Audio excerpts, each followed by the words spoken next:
A number of Western countries are set to recognise Palestine as a state. But why are they doing this now? And what difference will it make here on the ground? This is a response to Israeli actions in Gaza and in the West Bank. It is clearly an expression of not just European governments, but European public anger at what Israel is doing. 147 UN member states already recognise a Palestinian state. So far, these moves have remained largely symbolic, though. The real challenge, I think, for these governments is to articulate what comes after their recognition. And I think the danger is that these governments are doing it to placate their publics, and that once it's done, they will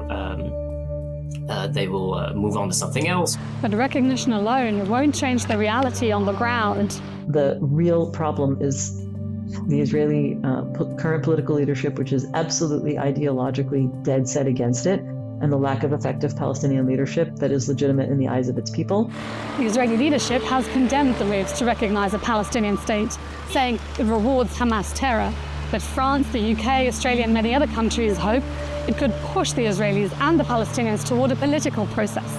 All of them back the two-state solution to resolve the conflict. There's not much of an alternative. It's either the two-state solution in some form or complete domination of Israel, which at this point means something even far beyond simply limiting the rights of Palestinians. What we see in practice right now during this war is that it means destruction and expulsion of Palestinians, certainly from Gaza and also very much in the West Bank. The reality on the ground looks very much like one Israeli state with limited rights for Palestinians.